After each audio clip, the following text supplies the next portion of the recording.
नमस्कार, राधे राधे। कार्तिक मास महात्म्य में 30वां अध्याय।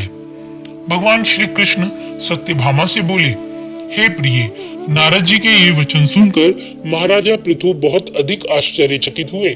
अंत में उन्होंने नारद जी का पूजन करके उनको विदा किया। इसीलिए माघ, कार्तिक और एकादशी यह 3 व्रत मुझे अत्यधिक प्रिय हैं। वनस्पतियों में तुलसी, महीनों में कार्तिक, तिथियों में एकादशी और क्षेत्रों में प्रयाग मुझे बहुत प्रिय है। जो मनुष्य इंद्रियों पर विजय प्राप्त करके इनका सेवन करता है, वह मुझे यज्ञ करने वाले मनुष्य से भी अधिक प्रिय है। जो मनुष्य विधि पूर्वक इनकी सेवा करते हैं, मेरी कृपा से उन्हें समस्त पापों से छुटकारा मिल जाता है। भगवान श्री कृष्ण के वचन सुनकर सत्यभामा ने कहा, हे प्रभु, आपने बहुत ही अद्भुत बात कही है कि दूसरे के लिए पुण्य के फल से कलह की मुक्ति हो गई। यह प्रभावशाली कार्तिक मास आपको अधिक प्रिय है, जिससे पतिद्रोह का पाप केवल स्नान के पुण्य से ही नष्ट हो गया।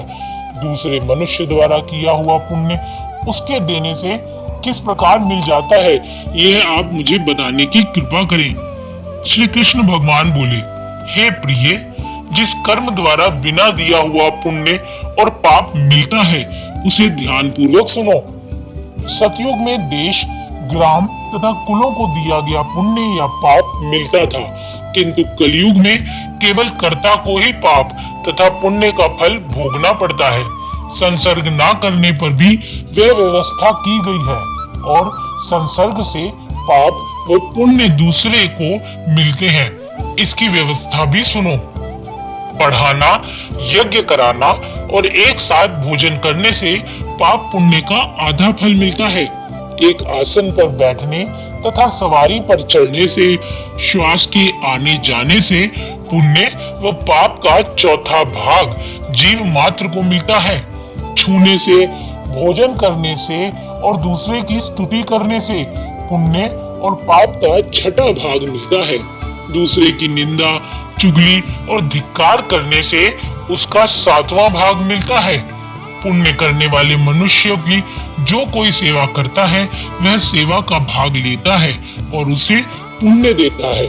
नौकर और शिष्य के अतिरिक्त जो मनुष्य दूसरे से सेवा करवाकर उसे पैसे नहीं देता है, वह सेवक उसके पुण्य का भागी होता है।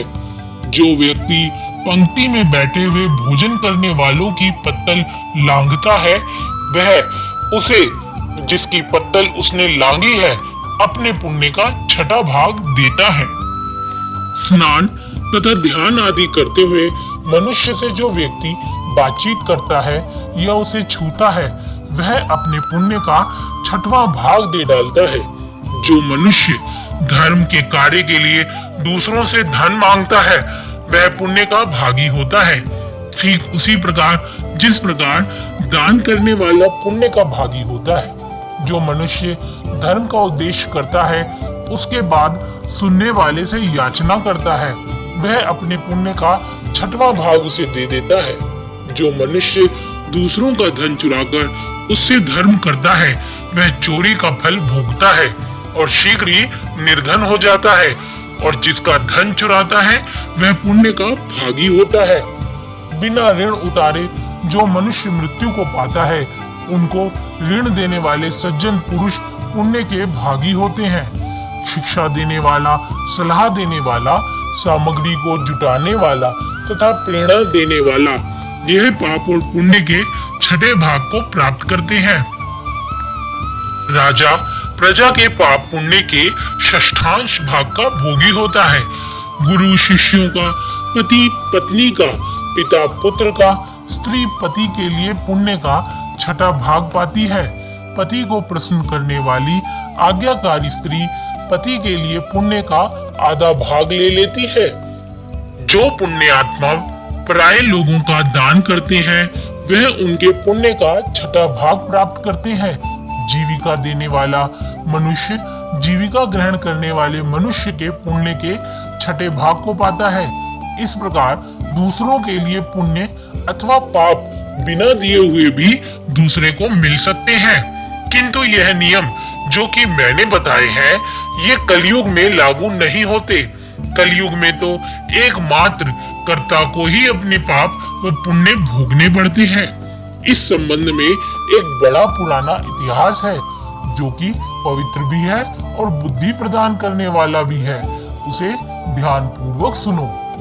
कार्तिक मास महात्म्य में 30वां अध्याय समाप्त। धन्यवाद।